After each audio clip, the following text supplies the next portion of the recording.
Hello and welcome to this special broadcast on Money Control. I am Stacey Pereira and today we're here to understand what exactly is a switch off from work policy. You heard me right, amidst this whole debate that has sparked off after Narayana Murthy of the founder of Infosys urged youth of the country to work for about 70 hours a week, right from the who's who of India to even the common citizen of the country stands pretty much divided on this issue, we could say. But amidst all of this, we also have Motilal Oswal Financial Services, which is one of the largest Indian broking and financial services firm, which has come out and rolled a policy which is called switch off from work, especially post your working hours. Now, this encourages not only a strictly 8-hour working week.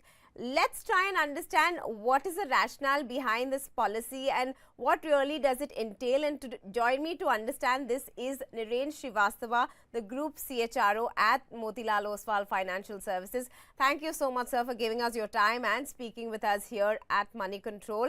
Let's first get to exactly what this policy is. And, it comes at a time when we are debating what really is the ideal work hours one should be putting in. Tell us what this policy is about straight up.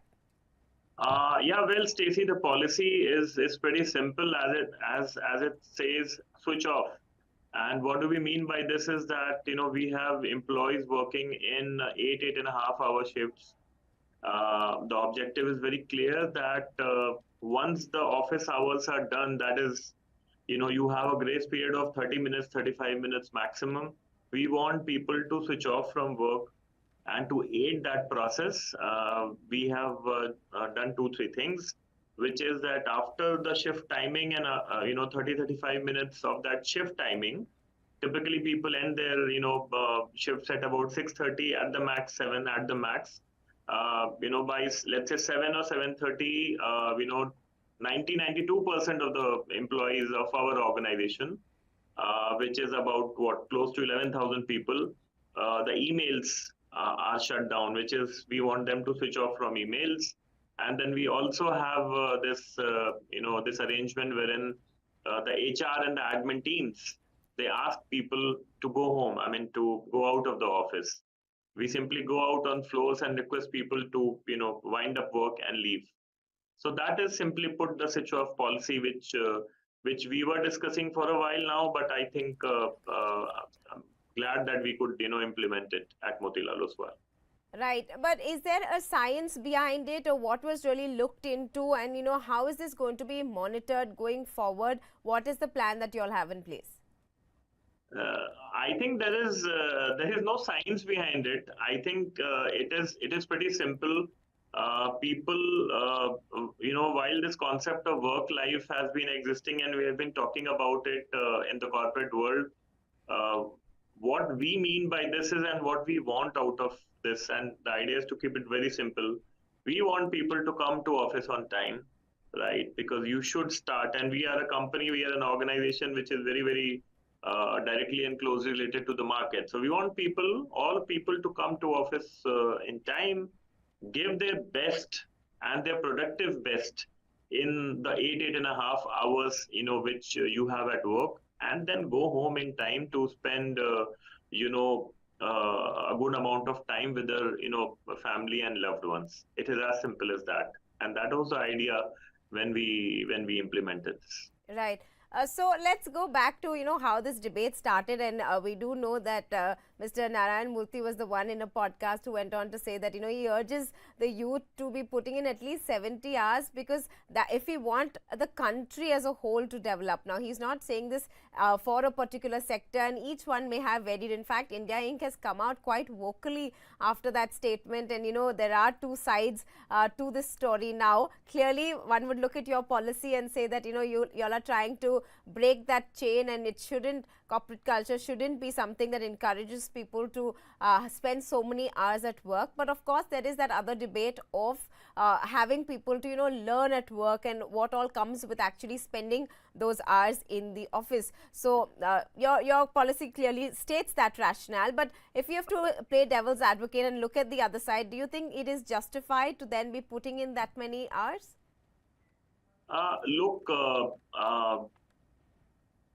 if you see, I mean, Mr. Naran Murthy is a very, very respected. All of you know, is a very, very respected person, and all of us respect him a lot. But I think if you look at it, and if you just simply look at the calculation of this, I think one point which we also mentioned a while back, and we did discuss, is that it is what time of the day when your actual work starts. The notion is that your work starts when you reach your office desk and you log in the system, and then you start working, and it ends when actually you log off or sign off from work. Actually, the way we look at it, and if you come to think about this, is when people actually pack their bags in the morning, and they walk up to a station in big cities, or take a cab, or start their drive towards work. And that is about 1.5 hours. That is a good, you can say, 45 minutes to 1.5 hours, and that is specifically in the larger, bigger metro cities, right? And the same routine happens in the evening. So 1.5 hours, Stacy, in the morning, 1.5 hours typically in the evening, which is in itself 3 hours. So you cannot, disassociate these 3 hours from the 8.5 hours. And that's why we are saying that what Mr. Murthy has said and what we are saying is actually the same thing.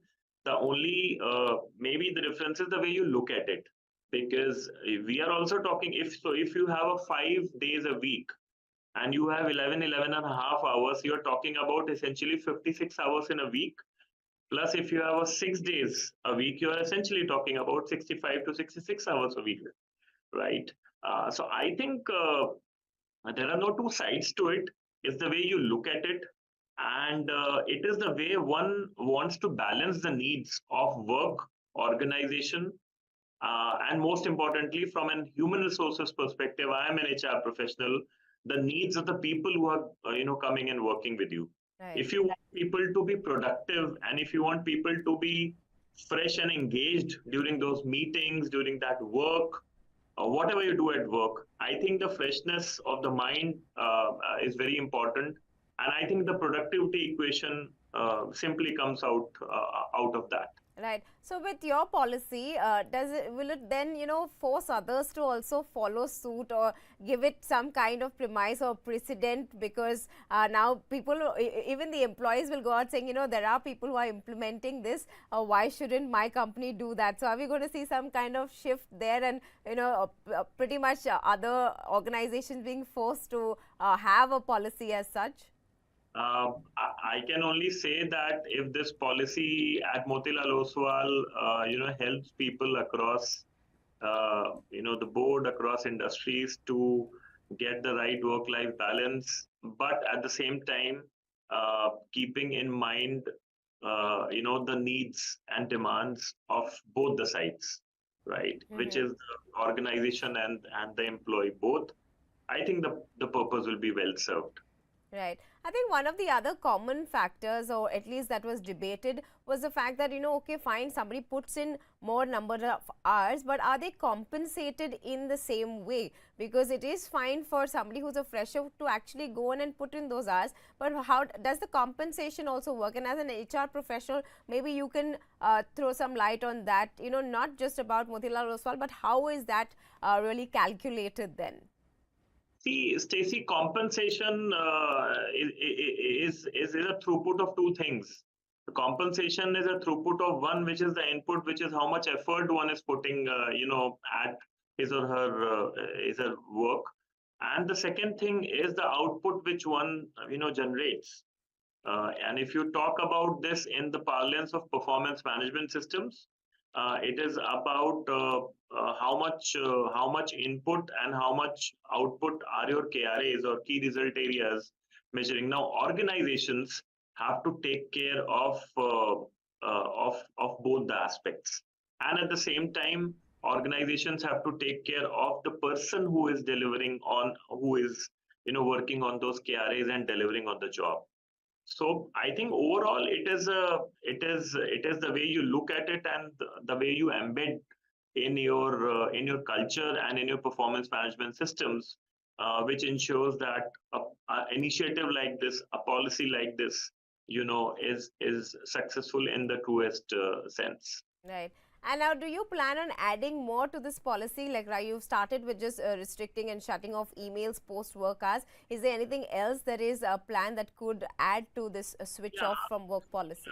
yeah. So in phase two, Stacey, we are contemplating if we can extend this to a few uh, applications or systems which our people using. And I think we want to monitor this still early days. The response has been very good, but I think we would want to monitor this for I think 60 days, 70 days, maybe a quarter or so, and then extend it to some of the applications, because eventually people are working and logging in or doing business or even support functions working on these applications. So we will see, take a review maybe after 45 days or so, and then take a call. But at the same time, we have to be also, and we are very conscious of the fact that we are in the business to serve customers, right? And the customer demands and the customer needs. And we are a financial services conglomerate which is spread across 7, 8 lines of businesses. So you have to always ensure that the customer needs are well served. Then you have regulators, and there are things which always keep coming, many times at the last moment. So I mean, we have to ensure that we maintain a fine balance of this policy with the needs and demands of the business. Right. Well, it was great chatting with you, Niril Srivastava, the CHRO at Motilal Oswal, giving us that perspective of why they decided to introduce this new switch off from work policy. And of course, this debate on how much work is too much work and how much work is not is always going to continue. But so thank you so much for giving us your time and giving us your perspective. And to all our viewers who've tuned in, thanks so much for watching. Thank you.